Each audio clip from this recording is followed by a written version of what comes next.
오늘 본문은 야고보서 2장 10절에서 13절까지 말씀입니다.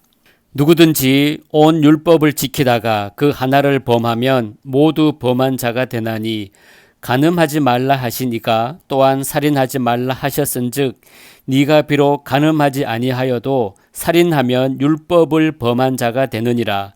너희는 자유의 율법대로 심판받은 자처럼 말도 하고 행하기도 하라. 긍휼을 행하지 아니하는 자에게는 긍휼 없는 심판이 있으리라. 긍휼은 심판을 이기고 자랑하느니라. 아멘. 신자는 믿음으로 천국을 가지만 그 믿음은 우리 쪽에서 내놓는 믿음이 우리를 구원하는 것이 아니라 하나님이 선물로 주신 그 믿음이 능력이 되어서 우리를 천국에 가게 하는 것입니다.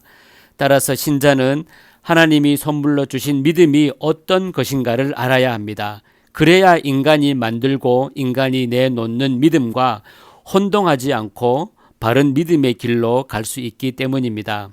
10절, 11절의 야고보 말씀은 모든 사람은 율법을 범한 자라는 것입니다. 율법은 완벽히 지켰을 때만 율법을 지킨 것으로 간주합니다. 99점이든 0점이든 율법을 지키지 않은 것은 같습니다. 그러므로 모든 사람은 율법 앞에서는 모두 죄인일 뿐입니다. 아무도 율법 앞에서 의로운 자라는 판단을 받지 못하는 것입니다. 율법은 모든 인간을 죄에 가둬버립니다. 왜 하나님은 율법을 주셔서 모든 인간을 죄 속에 가두시는 겁니까? 그것은 로마서 11장 31절의 말씀처럼 하나님이 모든 사람을 순종치 아니하는 가운데 가두어 두심은 모든 사람에게 긍휼을 베풀려 하심이로다 라는 말씀처럼 구원은 오직 하나님의 긍휼로만 된다는 것을 보여주기 위해서입니다.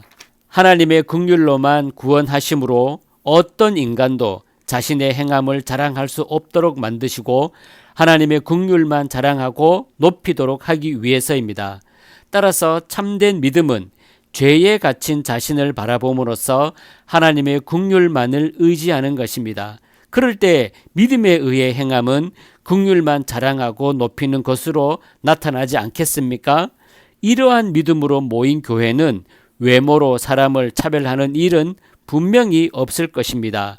긍휼만을 자랑한다는 것은 인간이 가진 모든 외적 조건이 구원에 있어서는 아무 쓸모가 없음을 안다는 것인데 그러한 믿음으로 모이는 교회는 사람을 외모로 차별하지 않습니다.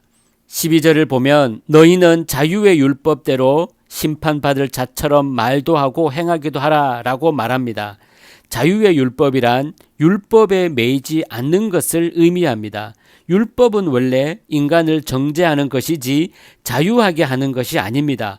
완벽한 행함을 요구하는 율법으로부터 자유로울 사람은 아무도 없습니다. 그런데 그 율법이 자유의 율법이 된 것입니다. 그리고 그 모든 공로는 예수님께 있습니다. 예수님은 율법의 요구를 다 이루시고 십자가에 돌아가셨습니다. 율법에 흠이 없는 의인으로서 율법을 지키지 못한 우리가 짊어져야 할 사망의 짐을 예수님이 짊어지신 것입니다. 그리고 우리가 율법으로부터 자유하게 된 것입니다. 이 모든 것이 하나님의 긍휼입니다. 그러므로 예수님의 시대에는 누가 심판을 받는가 하면 율법을 지키지 못한 사람이 아니라 하나님의 긍휼 없는 사람들입니다. 그래서 12절에서 자유의 율법대로 심판받을 자처럼 말도 하고 행하기도 하라는 말은 긍휼이 없으면 심판받을 자처럼 말하고 행하라는 뜻입니다. 긍휼이 없으면 심판받을 자처럼 말하고 행동한다면 그는 항상 긍휼을 나타내고 증거하는 것에 마음을 두게 될 것입니다. 심판을 받지 않으려고 긍휼을 행한다는 것이 아니라 하나님의 긍휼의 은혜에 사로잡힌 신자로서 긍휼을 증거하고 나누게 됨을 뜻하는 것입니다. 하나님의 긍휼이 아니었으면 심판에서 벗어날 수 없었던 자신을 생각함으로써 긍휼로 감사하고 긍휼을 높이고 살아간다는 것입니다. 13절을 보면 긍휼을 행하지 아니하는 자에게는 긍휼 없는 심판이 있으리라. 긍휼은 심판을 이기고 자랑하느니라 라고 말합니다. 이제 심판의 근거는 율법이 아니라 긍휼에 있습니다. 누구든 긍휼을 알지 못한다면 그는 심판을 피할 수가 없습니다. 긍휼은 심판을 이기는데 하나님이 긍휼로 대하지 않는다면 결국 율법에 의해서 판단을 받을 수밖에 없기 때문입니다. 그러면 하나님의 긍휼이 있다는 증거는 무엇입니까? 그것이 곧 긍휼을 행하는 것입니다. 그리고 긍휼을 행함으로 나타나는 것은 사람을 외모로 취하지 않는 것입니다. 부자와 가난한 자의 차별이 없는 것이 그 속에 하나님의 긍휼이 있다는 증거입니다. 긍휼을 안다는 것은 자신이 심판받아야 할 죄인임을 안다는 것이고, 이러한 인간의 운명은 세상에 무엇으로도 막을 수 없음을 알게 하는 것이 긍휼입니다.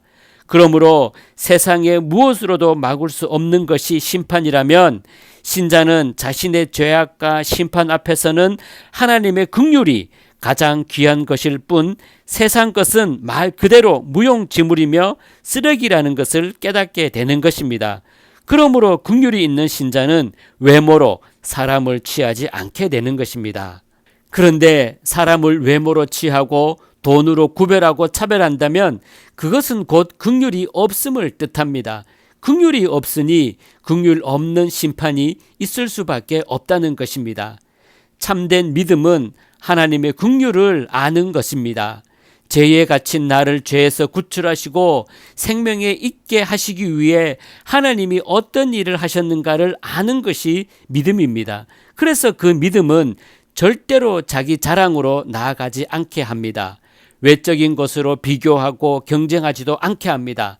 다만 하나님의 긍휼과 자비하심 안에서 만나고 교제할 뿐입니다. 이것이 믿음으로 사는 것입니다. 교회는 하나님의 긍휼이 있는 신자의 모임입니다. 그래서 교회에서만큼은 누가 잘하는가, 누가 높은가 하는 문제는 나올 수가 없습니다.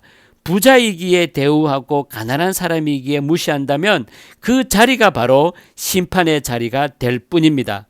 하나님은 교회에 약자를 보내셔서 나에게 긍휼이 있는가를 물으시고 확인하신다는 것을 알아야 합니다.